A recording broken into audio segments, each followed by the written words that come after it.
The courtroom cameras captured something that would break the internet within 24 hours.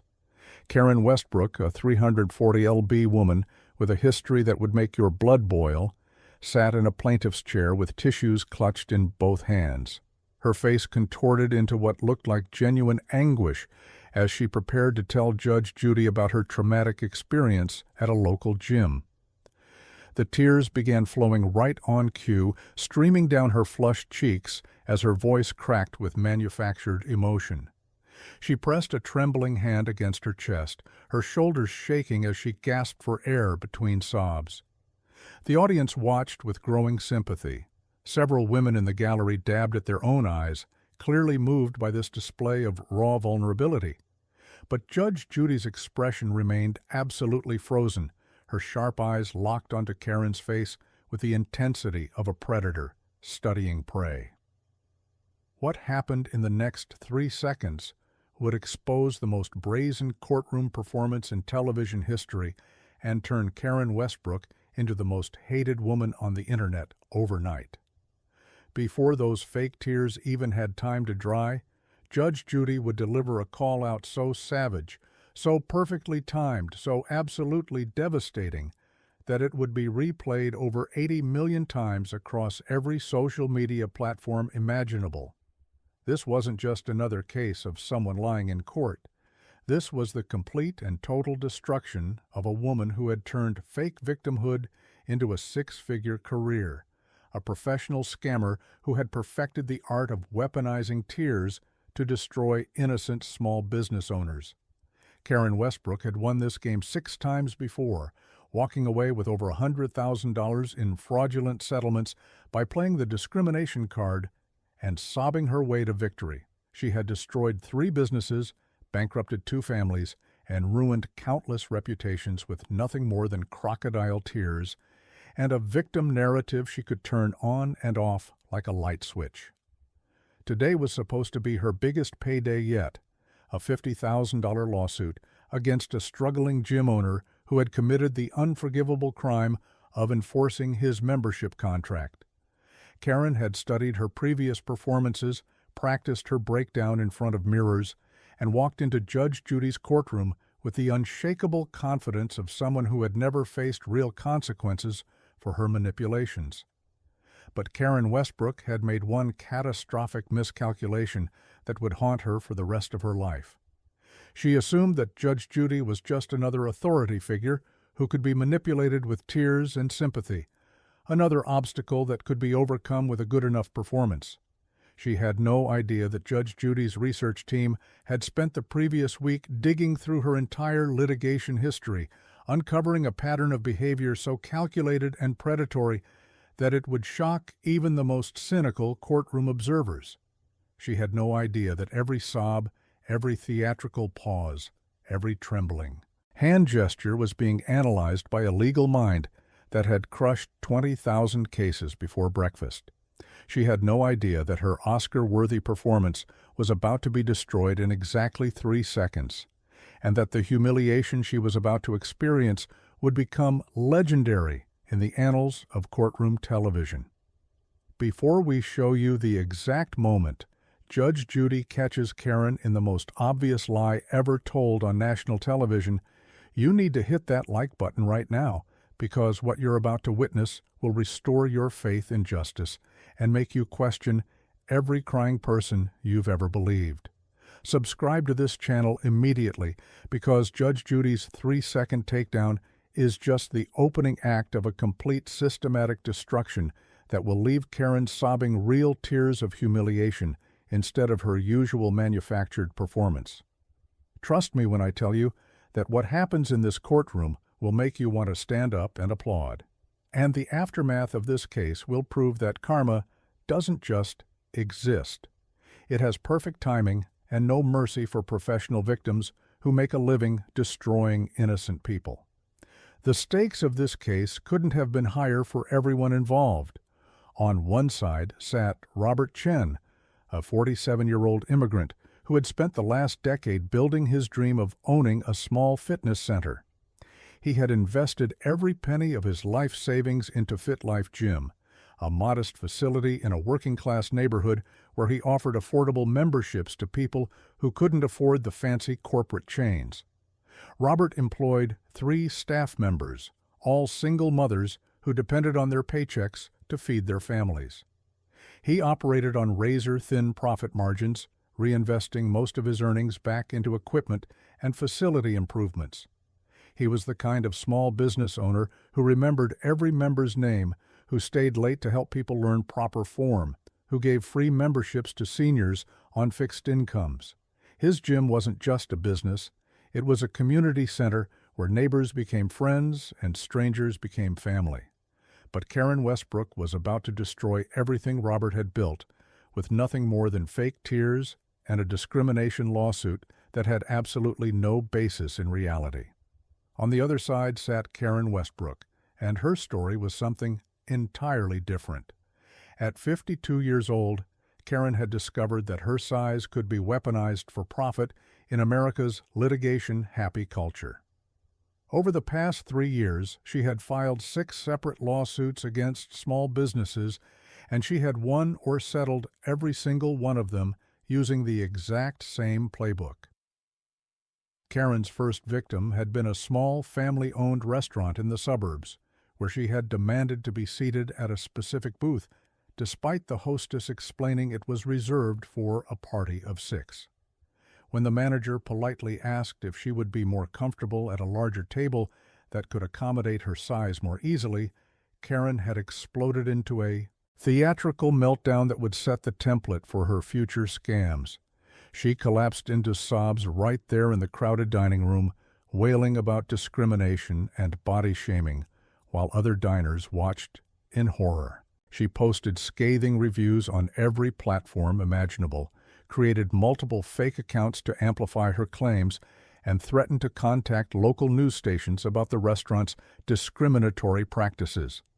The terrified owners, an elderly couple who had run the restaurant for 30 years, settled out of court for $8,000 just to make the nightmare stop.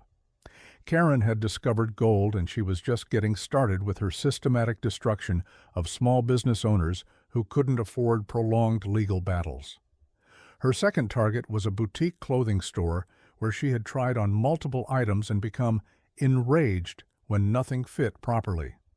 Instead of accepting that the store simply didn't carry her size, Karen manufactured a discrimination claim complete with her now signature sobbing performance in front of other customers. She accused the young saleswoman of making fat-phobic comments, claimed the owner had laughed at her body, and threatened legal action for emotional distress and public humiliation. The store owner, a single mother barely making ends meet, couldn't afford a lawyer or the negative publicity. She settled for $12,000, money she had to borrow from family members, and the stress of the situation forced her to close the store 6 months later. Karen walked away with a check and immediately began scouting for her next victim, her confidence growing with each successful manipulation. The pattern continued with surgical precision. A movie theater became victim number 3 when Karen demanded a refund and free tickets after claiming the seats were too small and that staff had humiliated her in front of other moviegoers. Her performance that day was particularly impressive, complete with hyperventilating and claims of a panic attack that required paramedics to be called. The theater chain, terrified of viral social media backlash, settled for $15,000 within weeks. Then came an airline, where Karen created such a scene about seat size that other passengers filmed her meltdown, which she then used as evidence of her public humiliation. The airline settled for $25,000 to avoid the PR nightmare. A hotel was next, where Karen claimed she was mocked by staff about needing a reinforced bed frame. That performance earned her $18,000.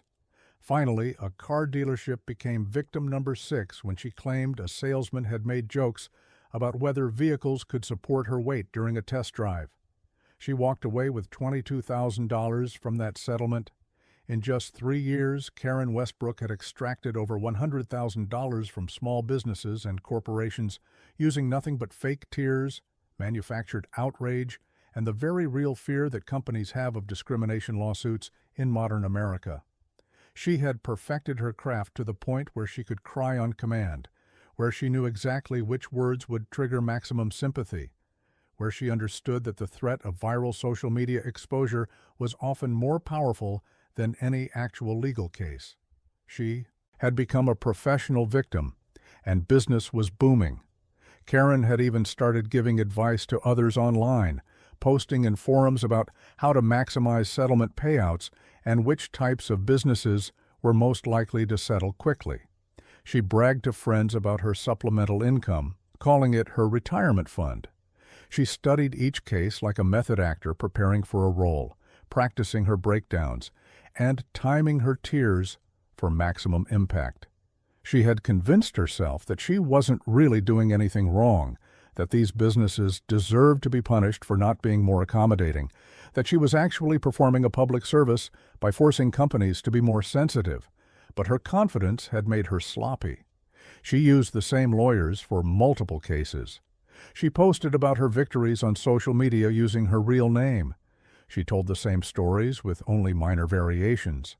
She even bragged in online reviews about how she had made businesses pay for their discrimination. Karen Westbrook had created a paper trail that any competent investigator could follow, and she had no idea that Judge Judy's research team was exactly that kind of competent. They had pulled records from all 6 previous cases. They had interviewed the business owners she had destroyed. They had collected her social media posts where she boasted about her legal victories. They had even found security camera footage from 3 different establishments showing Karen practicing her crying routine before entering to make her complaints. The evidence was overwhelming, damning, and absolutely devastating. Now Karen was going after Robert Chen in his small gym, and this was supposed to be her biggest score yet.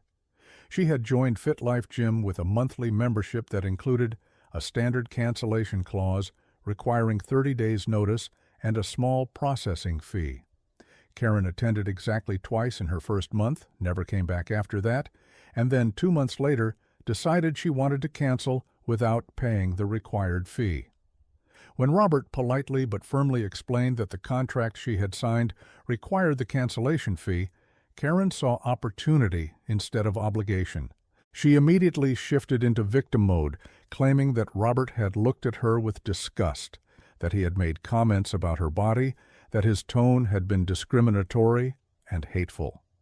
Robert had tried to reason with Karen, showing her the contract she had signed with her own signature clearly visible on the cancellation policy section.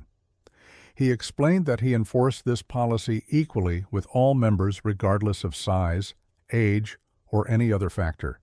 He even offered to waive half the fee as a courtesy, hoping to resolve the situation amicably. But Karen wasn't interested in reasonable solutions. She wanted a payday, and Robert's attempt at compromise was interpreted as weakness. That's when Karen escalated to her tried-and-true method of destruction.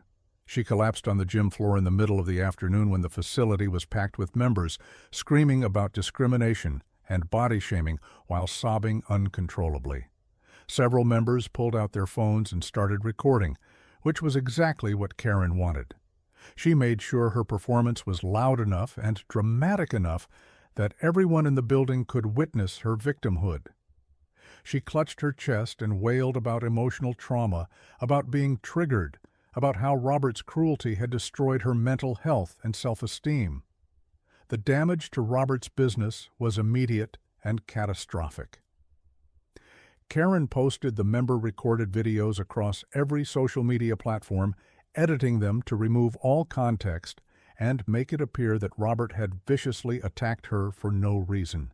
She created multiple fake accounts to amplify her story, posting one-star reviews that claimed the gym discriminated against plus-size members and that the owner was a fat-phobic bully who enjoyed humiliating customers. Within 48 hours, the videos had been viewed hundreds of thousands of times locally, comment sections filled with outrage from people who had no idea they were watching a professional scammer at work. Robert's phone rang non-stop with angry calls from people threatening to protest his business. His email inbox overflowed with hateful messages calling him every name imaginable. Members began canceling their subscriptions in droves, not wanting to be associated with a business that had been branded as discriminatory. In just 2 weeks, Robert lost 47 members, which translated to over $23,000 in lost annual revenue for a small business that was already operating on thin margins. Robert's 3 employees, all single mothers who depended on their paychecks, watched in horror as their workplace became the target of an online mob. They tried to defend Robert on social media, explaining that he was the kindest employer they had ever had, that he had never discriminated against anyone, that Karen's claims were completely false. But their voices were drowned out by the tsunami of manufactured outrage. Robert hired a lawyer he couldn't afford, spending $8,000 in legal fees just to prepare his defense against Karen's $50,000 lawsuit. He lay awake every night wondering how his dream of business ownership had turned into this nightmare. His wife begged him to just settle and make it go away. But Robert refused on principle. He knew he had done nothing wrong, and something deep inside him couldn't let this professional liar destroy everything he had built without a fight. When Judge Judy show reached out, asking if he would be willing to have his case heard on national television, Robert agreed immediately, seeing it as his only chance to clear his name and expose the truth about Karen Westbrook.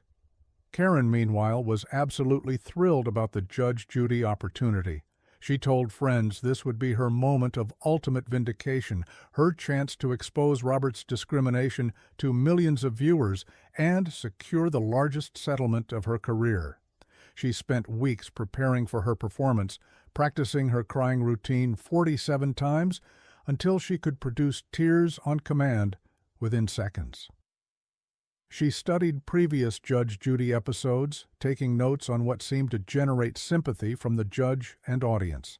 She carefully selected her outfit, choosing clothes that were deliberately tight and uncomfortable, knowing that visible physical discomfort would enhance her victim narrative. She prepared props, packing multiple packs of tissues, a water bottle, and even anxiety medication in clear view, all designed to paint the picture of someone genuinely traumatized and struggling. She rehearsed her story until every pause, every voice crack, every trembling hand gesture was perfectly choreographed for maximum emotional impact. Karen posted on social media about her upcoming television appearance, telling her followers that she was going to make Judge Judy see the truth about discrimination against plus-size people. She bragged to friends that she would probably become famous from this, that the publicity would be worth even more than the settlement money. She fantasized about book deals and speaking engagements, imagining herself as a champion for body positivity and victims' rights. Her confidence was absolutely unshakable because her method had worked 6 times before without fail. She had never encountered anyone who could see through her performance, never faced a judge who questioned her tears, never dealt with an authority figure who didn't immediately offer sympathy and support. Karen Westbrook walked into that courthouse on the day of filming, believing she was about to have her greatest triumph, completely unaware that she was actually walking into a carefully constructed trap that would expose her as a fraud to over 80 million people and destroy her scam operation forever. The morning of the taping, Karen went through her pre-performance ritual with the dedication of a professional athlete preparing for competition. This was the crescendo that had worked 6 times before. This was when judges typically interrupted with sympathetic questions, when audiences gasped in horror, when defendants started looking guilty, even if they weren't. Karen let her face crumble completely, her shoulders shaking violently as the tears poured down her cheeks. She pressed both hands against her face, her breathing coming in ragged gasps between sobs. The tissue fell from her trembling fingers onto the floor. Her entire body seemed to convulse with the force of her anguish. It was an Oscar-worthy performance, perfectly executed, flawlessly delivered, and Judge Judy destroyed it in exactly 3 seconds. The judge leaned forward slightly, her eyes narrowing as they tracked every detail of Karen's face with surgical precision. 1 second passed as Karen continued her sobbing performance, completely unaware of what was coming. 2 seconds passed as Judge Judy's expression shifted from neutral observation to absolute certainty. 3 seconds, and Judge Judy's voice cut through the courtroom like a blade through butter, sharp and devastating. "Cut the act." The 2 words landed like a bomb in the silent courtroom. Karen's face froze mid-sob, her mouth still open, her hands still pressed against her cheeks. The transformation was instantaneous and absolutely damning. The violent shoulder shaking stopped immediately. The ragged breathing normalized in a heartbeat. The tears that had been flowing so freely just vanished as if someone had flipped a switch. Judge Judy continued, her voice dripping with contempt.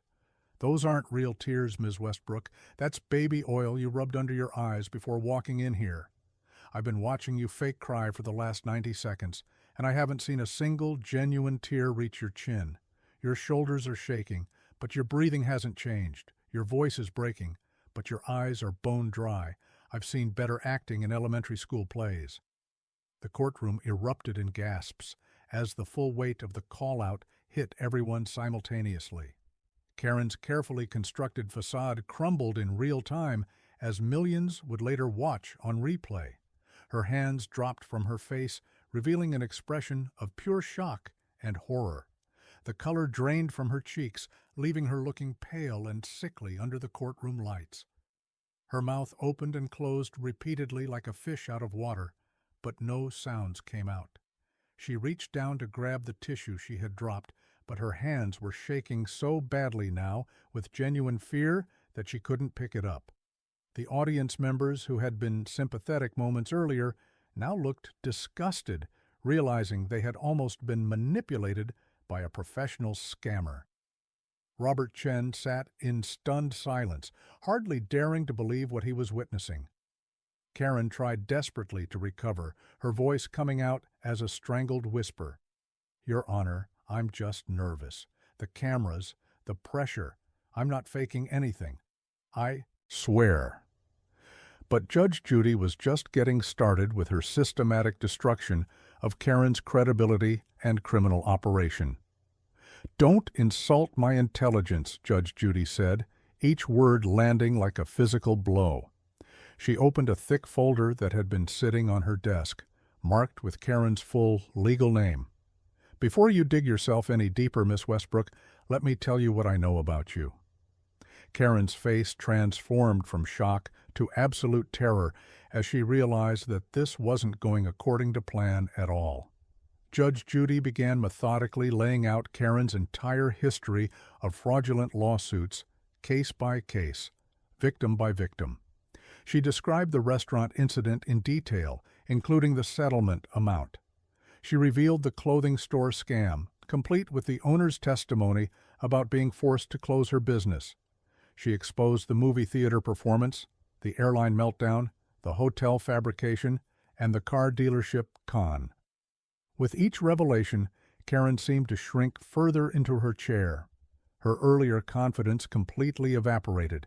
The audience listened in horrified fascination as Judge Judy detailed how Karen had extracted over $100,000 from innocent business owners using the exact same fake crying routine they had just witnessed. But Judge Judy wasn't finished. She produced video evidence from security cameras showing Karen practicing her crying routine outside establishments before entering to make her complaints. She presented screenshots of Karen's social media posts where she bragged about her legal victories and gave advice to others on how to maximize settlement payouts. She revealed bank records showing the pattern of deposits following each settlement. She even had testimony from a private investigator who had documented Karen teaching others her cry-to-win strategy in online forums. The evidence was so overwhelming, so thoroughly researched, so absolutely damning, that even Karen couldn't maintain her victim persona any longer. The fake tears were gone now, replaced by real ones, genuine tears of humiliation and fear, as Karen realized her entire operation had been exposed on national television to millions of viewers. Her carefully constructed scam that had worked flawlessly for 3 years was being destroyed in real time, and there was nothing she could do to stop it. Karen's voice cracked with genuine panic now as she begged Judge Judy for mercy. "Please, Your Honor, I made mistakes. I'm sorry. I didn't mean to hurt anyone. Please don't do this to me." But Judge Judy was unmoved by this performance as well, recognizing it as just another manipulation attempt. "Now you're crying for real," Judge Judy observed coldly. "Too little, too late, Ms. Westbrook. You've spent 3 years destroying innocent people's lives and livelihoods with your manufactured victimhood. You weaponized discrimination claims for profit. You turned real social issues into your personal ATM machine. You're not a victim. You're a predator." The final ruling was swift and absolutely devastating. Judge Judy dismissed Karen's case entirely, awarding her nothing. She then approved Robert Chen's countersuit and awarded him $31,000 in damages to cover his lost revenue and legal fees. But the financial penalty was just the beginning of Karen's nightmare. Judge Judy ordered a full investigation into all of Karen's previous cases with recommendations for criminal fraud charges. She mandated that Karen publicly apologize to every business she had targeted and retract all false reviews and social media posts. She referred the case to the District Attorney's Office for Criminal Prosecution. The gavel came down with finality, and Karen Westbrook's career as a professional victim ended in that moment. Robert Chen broke down crying, real tears of relief and vindication streaming down his face as the audience erupted in thunderous applause.